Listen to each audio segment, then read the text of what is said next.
Well, everyone, I kind of wanted to break down some of the iPhones that you should probably not buy in 2022. Now, this cannot be more relevant than now, just because we've gotten so many. Well, we got a new iPhone that kind of threw things off quite a bit. And because of that, it kind of made the older iPhone of this one kind of a little bit better. And I'm talking about the iPhone SE 3rd generation. Now, this is not a bad iPhone, but if you're about to spend $429 on this device, it is heavily not worth it. It is not a $429 quality of a device from everything that I've tested, from everything I've compared. And this is the iPhone I would probably avoid buying this specific year. It's not necessarily a bad phone, it's just an overpriced phone, and that's probably a better situation than it being a bad phone. But for $429, it just makes absolutely no sense to buy this phone. If you're willing to go in the used market, you can do a lot more with that money than buying this phone. I mean, you can buy an iPhone 11 for less than this price in the used market. In fact, a brand new iPhone 11 is only $70 more than this one, and I would highly recommend buying that phone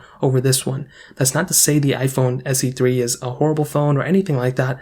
I like this phone a lot, and I think it does bring a lot to the table in terms of having a budget phone at a lower price tag compared to the 13s and 13 Pro Maxes. But I think the way Apple kind of situated this device puts this iPhone in a very, very weird position. So because of that, I probably wouldn't be the first one to recommend buying this phone. This is probably the one I would probably avoid for the most part. Now, another iPhone is also in a very interesting spot, the iPhone XS Max. This is an iPhone that has kind of been a little bit of a roller coaster as well. It was a flagship back in 2018, but it is kind of in a weird position because every iPhone after this in the Max category has been a pretty much a humongous upgrade from this phone. The 11 Pro Max brought a better design, triple camera setup, way better camera setup, but also it brought a way bigger battery, and it pretty much fixed all the battery woes that we had with the previous iPhone. So because of that, it also makes such little sense to buy something like an iPhone XS Max, just because every other iPhone after it has been a massive success and it fixes all the issues that the XS Max has.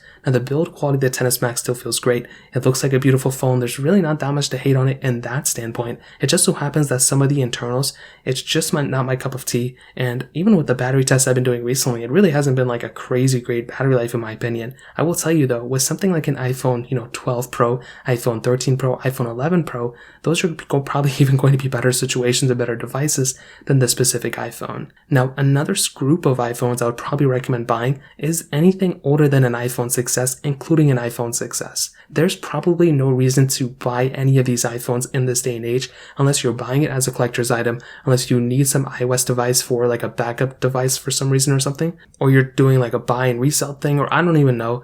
There's just really no reason to buy those iPhones, especially if you're trying to use them. Using an iPhone 6 this specific year may not be the best case scenario.